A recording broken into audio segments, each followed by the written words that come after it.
Hi everyone.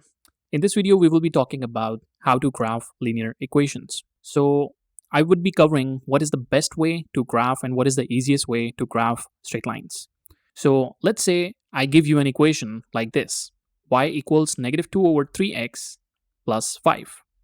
Now I would ask you to graph this equation.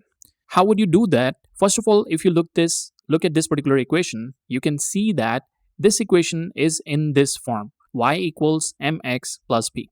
This form is what we call the slope intercept form. Now, why do we call this slope intercept form? Because if you look in this equation, y and x are the variables, but you can see this m and b constants. These m and b variables or constant terms here are the slope and the y-intercept of the line. So this m is the slope of the line and b is the y-intercept. Now, why exactly these two things of this particular line is important for graphing? In order to understand that, let's take an example of a graph. So let's say we have a graph over here. So on this graph, let's make a straight line. So we have a straight line over here. Now there are three things that you should note down about this line. One thing that you see in this particular line is it is cutting the x-axis at this particular point. So this point is what we call the x-intercept of the line. Then it is also cutting the y-axis at this particular point. We call this point to be the y-intercept. And that is what this b term is. And the other thing that you can figure out is the ratio of rise to the run. So this is the amount of rise I'm getting on this line for this amount of run. This gives me a ratio of rise to run in this scenario to be, so my rise is 2 units up and my run is 2 units to the right. When I simplify this, this ends up giving me an equation with a slope of just 1. So we figured out this ratio. And this ratio is what we call the slope of the line. This is what we call the slope. So now you can see that slope and y-intercept are of so much importance. But what about the x-intercept? The good thing about it is you need just 2 out of these 3 things, like slope, x-intercept, and y-intercept, in order to get the graph of the line. So in this form, when we talk about slope-intercept form, you have the slope already simplified for you and the y-intercept. Once you get these 2 points, you can plot or you can graph that particular straight line. So let's graph this particular line on another piece of coordinate axis. So now I have this equation and equation is asking me to graph. The first thing I have to do is I have to compare it with the slope-intercept form. I would just write my slope-intercept form just for comparison purposes. You can see that over here, this coefficient of x is technically my m variable, and this 5 is my b variable. From this, we know that this is what we call the slope of the line. So in this scenario, the slope of the line is negative 2 over 3. Whereas this b tells us what would be the y-intercept. And in this scenario, my y-intercept is b equals 5. So y-intercept is pretty straightforward. You know where your graph is cutting the y-axis.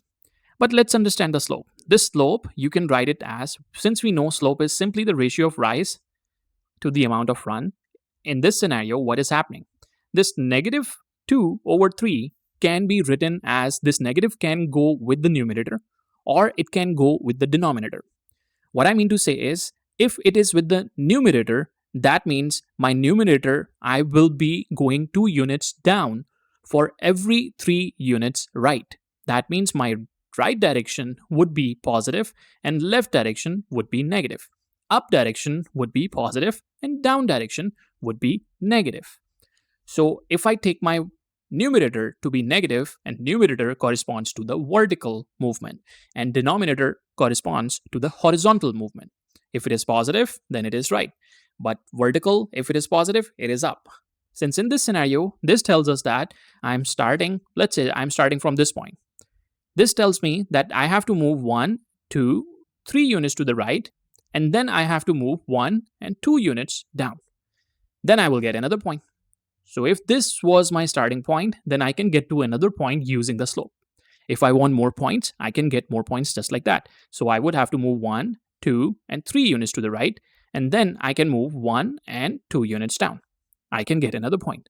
Now I can get rid of these reference lines, and if I want, I can join all these points and I will get a straight line. So I will use this strategy over here, but keep one thing in mind. This is starting point, I just assumed it here. How do we know what would be the starting point for this line? That starting point is where this y-intercept comes into play. So we will start at the y-intercept and start using slope to figure out the remaining points. So let's start graphing it. So on this coordinate axis, this is my y-axis, this is my x-axis, and I will start, so this is my starting point when y is equals to 5. So let's start from y equals 5. So this is 1. I would just change the color here. So this is 1, this is 2, this is 3, this is 4, and this is 5, which means I will start at this point. Now I want to get more points. How would I do it? I would use the slope over here. This tells me that I have to move 1, 2, 3 units to the right, and then from this point, I would move 1, 2 units down, and I will get another point. And I don't need these reference lines. I'm just drawing them for the sake of reference. Similarly, I can get more points, and I can move 1, 2, 3 units to the right, and then 1, 2 units down, and I would get another point over here.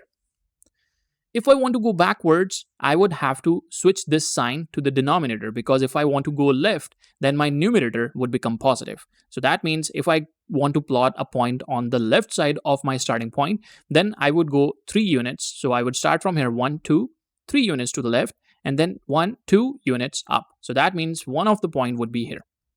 Now I get 4 points, and this is good number of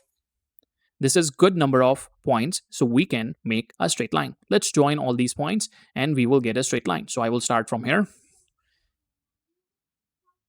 and I will extend it here. This is our line. We just graphed the line y equals negative 2 over 3x plus 5 using the slope-intercept form. Now the question is, what if the equation is not in the slope-intercept form? The equation looks something like this. 2x plus 3y equals 6. Now what to do? If we have an equation in this form, this is what we call the standard form. If the equation is in standard form, then how to graph it? The steps are pretty straightforward. The first thing and the only thing we have to do extra is convert this into slope-intercept form. Once you can convert this into slope-intercept form, the rest of the steps are pretty much exactly the same. Now, let me write down the slope-intercept form for your reference, which looks like y equals mx plus b. Now, what is unique about slope-intercept form? That y is isolated here. Everything else is on the other side and y is on one side. That is what we have to do to the standard form to convert it into slope-intercept form. How do we do that? Let's take a look. So first thing I'm going to do is I will write the slope-intercept form for our reference, y equals mx plus b. So I need to isolate y. How would I do that? First, you can see this 2x term is getting added here, and then this 3 term is getting multiplied with y. First, I will get rid of this 2x. How? By simply subtracting 2x on both sides. So if I subtract 2x on both sides, this term would be cancelled out. I'm left with 3y on this side. And on this side, I would be getting 6 minus 2x if you want to write it that way, or you want to write the x term first and then the constant term, it's up to you. So I will write the x term first, negative 2x, and then this 6 is getting added into it. Next thing I want to get rid is this 3 written with y. So this 3 is getting multiplied, so I can divide 3 on both sides. So once I do that, this 3 is cancelled out. I'm left with y on one side. On this side, this is negative 2 over 3x. And then this term, this is 3 times 1 and 3 times 2. So this ends up getting equals to 2. What I did over here is I just converted the standard form into the slope-intercept form. Once you are able to do that, now you can see that this particular term is your slope, and this particular term is your y-intercept. And graphing it would be pretty straightforward. Let's quickly graph it. So first thing I'm going to do is I will write my slope. It is -2/3. So this is telling me how much I'm rising for how many units I run in the x. And this is telling me that my b value is equals to 2. That means my starting point on the graph would be on the y-axis at number 2. So let me quickly make a graph. So I will start with my graph over here, let's say. This is my y-axis. This is my x-axis. And my starting point on this line would be y equals 2. So this is 1, this would be 2. Now I can use the slope of this line to get more points. If I go on the right, I would need to go 3 units right. 1, 2, 3 units right. And then 1, 2 units down. So I will get a point on this point. I can get more points. 1, 2, 3 units to the right, and then 1, 2 units down. So I will get another point here. On the left side, I can get more points as well. So I will go 1, 2, 3 units to the left, and then 1 and 2 units up. So if I do this, I will get another point. So I have enough points here. I can join them to make a straight line. So if I join the straight line over here, all these points, you can see we just graphed the equation 2x plus 3y equals 6. So this line represents this equation.